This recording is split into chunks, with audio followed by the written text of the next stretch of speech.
नमस्कार, मैं प्रयाग झा हूँ। एक नवीन वीडियो लेकर पुनः आपकी सेवा में उपस्थित हुआ हूँ। बचपन में पढ़ता था कि अशोक स्तंभ के नीचे एक लिखा हुआ है, संस्कृत में 2-3 शब्द हैं उसमें, सत्यमेव जयते, अर्थात सत्य ही जीतता है अंत में, नान्यतम, झूठ नहीं।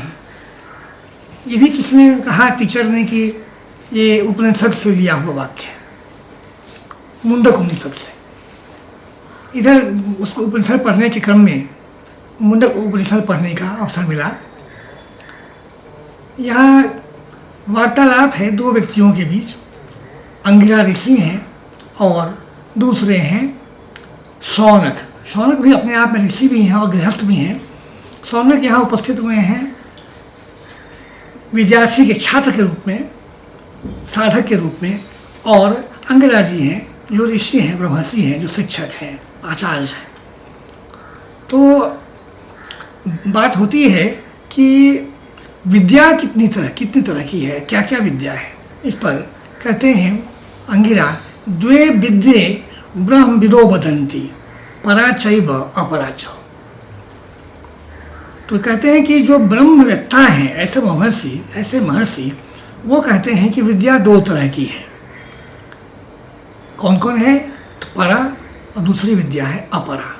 तो उन्होंने अपरा कौन कौन विद्या है उस पर उन्होंने पहले परिभाषा दी कि तत्परा ऋग्वेदो यजुर्वेद सामवेदो अथर्ववेदः शिक्षा कल्पो व्याकरणम निरुक्तम छंदो ज्योतिषम इति। ये सारे बताए उन्होंने कि सारे जो हैं अपरा विद्या में आते हैं। हम पढ़ते हैं कि सनातन में, कि पुराने ज़माने में विद्या जो पढ़ाई शिक्षा होती थी उसमें अलग अलग ब्रांचेज थे, अलग अलग विभाग थे, अलग अलग पद्धतियाँ थी, अलग अलग जो उनके थे क्षेत्र। उसमें 4 वेद, उसके बाद शिक्षा, कल्प, व्याकरण, निरुक्त, छंद और ज्योतिष। निरुक्त जो है वो डिक्शनरी है जो वेदों के विषय में उनके मुख्य शब्दों पर उनकी व्याख्या की गई है। इस ग्रंथ में यास की लिखी हुई है। ये व्याकरण आप जानते ही हैं, अष्टाध्यायी। इस तरह से इन ग्रंथों का अध्ययन होता था। लेकिन ये अंगिरा कहते हैं कि ये अपरा विद्या है। तो परा विद्या क्या है? तब वो कहते हैं अथ परा यया तद अक्षरम अधिगम्यते। परा विद्या वो है जिसके द्वारा अक्षर का ज्ञान होता है। अक्षर क्या है? उन्होंने बताया अक्षर का अर्थ है ओंकार, जो प्रणव ध्वनि है वो अक्षर है। तो उसका जो ज्ञान जिस विद्या से होता है वह विद्या परा है। तो उसमें आगे वो कहते हैं कि यह जो विद्या है वो ईश्वर, परा जो विद्या है वो ब्रह्म को जानने की विद्या है। तो ब्रह्म क्या है? तो परम ब्रह्म जो है वो परम सत्य है, वो शाश्वत है, सूक्ष्म भी है, स्थूल भी है, सर्वव्यापी भी है, वो ज्योति स्वरूप है, वो सबका सृष्टा है, सबका दृष्टा है, ऐसा उन्होंने कहा है। लेकिन आगे उन्होंने कहा कि ब्रह्म जो है वो उसी का अंश आत्मा भी है शरीर के अंदर। हर व्यक्ति के अंदर जो आत्मा है उसी का अंश है। लेकिन आत्मा को पहचानना भी कठिन है, सरल नहीं है। तो कहते हैं कि आत्मा जो है वो शरीर के भीतर तो है, लेकिन वह ईश्वर के समान है, ईश्वर का ही अंग है, और उसको प्राप्त करना, उसको समझ लेना सरल नहीं है। इसी उपनिषद में कहा हुआ है कि नायम आत्मा प्रवचनेन लभ्यो न मेधया न बहुधा सुतेन ये मैं वैस विनुतम तेन लक्ष्यस्यैव आत्मा विवृणते तनुस्वाम। तो कहते हैं कि प्रवचन सुनकर, ग्रंथ पढ़कर या बहुत बुद्धिमान हो से यह इस आत्मा का ज्ञान नहीं हो सकता है। यह आत्मा को आप नहीं पहचान सकते। फिर और दूसरा भी कहा है, नायम आत्मा बलहीनेन लभ्यो न च प्रमादात तपसो व्यापिलिंगात। तो तपस्या से द्वारा भी नहीं, और जो बलहीन है, साहसी नहीं है, उसके द्वारा तो बिल्कुल भी नहीं, ये संभव ही नहीं है।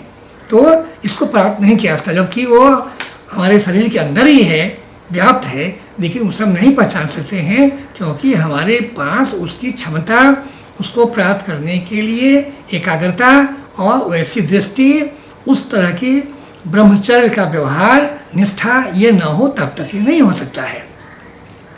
तो कहते हैं कैसे कहते, उन्होंने उदाहरण दिया है उसी उपनिषद में कि दो पक्षी बैठे हुए हैं, पर दोनों पड़ोसी भी हैं और मित्र भी हैं। पेड़ जो है गूलर का पेड़ है, वहाँ फल लगे हुए हैं। एक पक्षी जो है आनंद मग्न है, वो फल काटता है, खाता है और फेंकता है। इस तरह व्यस्त है खाने में, उसे कोई चिंता नहीं, कोई अब वातावरण परिस्थिति परिवेश के विषय में कोई कंसर्न नहीं है, वो बिल्कुल अपने भोजन में व्यस्त है। लेकिन दूसरा पक्षी है, वो किसी बात को लेकर चुपचाप वो देख रहा है, दृष्टात्मक भाव से वो चुपचाप बैठा हुआ है, चारों तरफ देखता है, विचार लगता है विचार भी कर रहा हो, प्रकृति को देखता है, आकाश को देखता है, वृक्ष को देखता है और अपने मित्र दूसरे पक्षी को देखता है, लेकिन वो कुछ नहीं करता, शांत भाव से बैठा हुआ है। तो कहते हैं कि आत्मा को पहचानने के लिए वैसी ही एकाग्रता चाहिए, और अगर इच्छा बहुत बची हुई है तो फिर पुनर्जन्म का जो चक्र है वो चलता ही रहेगा।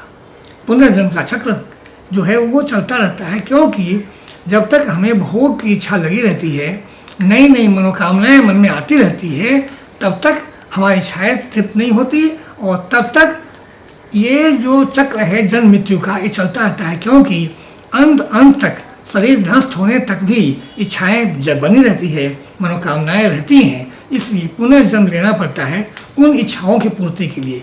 इसीलिए यह पुनर्जन्म की जो चक्र है वो चलता रहता है। हजारों बार हम जन्म लेते हैं, हजारों बार हमारा शरीर मरता है, पुनः पुनः आते हैं, क्योंकि जो कामना जो है वो समाप्त नहीं होती है। तो उसमें ऋषि ने कहा है कि आप्त काम या पूर्ण काम, ये परिस्थिति कब होती है, इस विषय में कहा है कि ब्रह्म जो है पूर्ण काम है, उन्हें कोई कामना नहीं है, अगर थी भी कामना तो पूरी हो चुकी है।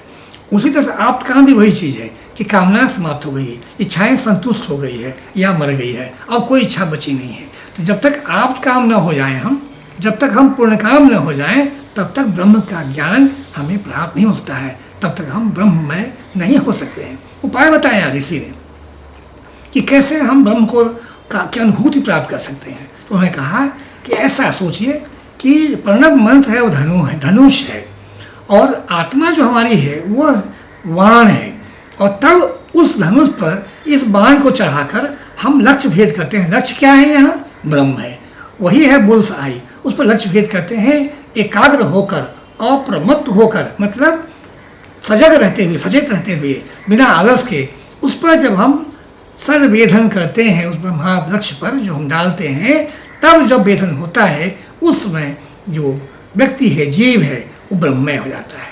वो दोनों ब्रह्म और जीव दोनों साथ मिल जाते हैं, दोनों एक ही हो जाते हैं, ये उन्होंने कहा है। तो वो स्थिति कब आती है? वो स्थिति और दूसरा उदाहरण दिया उन्होंने। दूसरा उदाहरण दिया यह कि वर्षा होती है, नदियों में पानी भर जाता है, चारों तरफ बहाव होता है, बाढ़ आ जाती है, लेकिन छोटी छोटी नदियाँ बहते हुए बड़ी नदियों में मिल जाती है, बड़ी नदियाँ और बड़ी मिल जाती है, और आगे क्या होता है? बड़ी नदी भी जाके समुद्र मिल जाती है। समुद्र मिलते ही उनका अपना व्यक्तित्व, अपना एहसास, उनका अहंकार समाप्त हो जाता है। वह सब भूल जाते हैं कि ये पानी गंगा का है कि यमुना का या ब्रह्मपुत्र का या सिंधु का या कावेरी का या कृष्णा का, सब समाप्त हो जाता है, सब एक हो जाते हैं। उसी तरह जीव जो है जब इस तरह से ब्रह्म के विषय में सोचता है, उसके विषय में विचार करता है, चिंतन करता है, और उस तरह से एकाग्र भाव से वह सोचता है ईश्वर का, तो उसी नदी के ऐसा हो जाता है जो समुद्र मिल जाने पर अपना अस्तित्व खो देती है। यथा नद्य संदमाना समुद्रे अस्तम गच्छन्ति नाम रूपे विहाय तथा विद्वान नाम रूपाद विमुक्तः परात् परम पुरुषम उपायति दिव्यम। तो जो विद्वान पुरुष है, जो साधक है, जो ज्ञान प्राप्त करना चाहता है, वह भी अपने व्यक्तित्व से, अहंकार से विमुक्त हो जाता है और परम पुरुष में वह मिल जाता है। जो दिव्य परम पुरुष है उसमें वो मिल जाता है, वो ब्रह्ममय हो जाता है। इसलिए जो कहा कि अहम ब्रह्मास्मि जो है वही स्थिति है कि जब जीव जो है ब्रह्म के रूप में आ जाता है, वो स्वयं ब्रह्म बन जाता है। तो बड़ी अच्छी उपनिषद है, ये पढ़ने लायक है। और सबसे बड़ी बात कि ये इस उपनिषद का महत्व पहले भी कितना रहा होगा कि अशोक के समय में भी इसके एक मंत्र से 3 शब्द को लिखकर उसको नेशनल एक राष्ट्रीय चेतना के रूप में प्रकट किया गया। अशोक स्तंभ के नीचे लिखा हुआ है सत्यमेव जयते। इतना ही, 3 ही शब्द है उसमें, सत्यम एव जयते। सत्य ही है जब विजय होता है, विजय होती है इसकी, असत्य की कभी नहीं होती है। तो सत्यमेव जयते, सत्यम एव जयते। सत्य ही जीतता है, सत्य ही सफल होता है, और जो झूठ है, छद्म है, वो सब नष्ट हो जाता है। आग्रह आप सबसे कि उपनिषदों को पढ़ें। कई उपनिषद बहुत सरल भी हैं और ज्ञान देने वाले हैं, ज्ञानवर्धक हैं। अपने भी पढ़ें, बच्चों को भी उत्साहित करें पढ़ने के लिए। आज के लिए इतना ही। धन्यवाद और नमस्कार।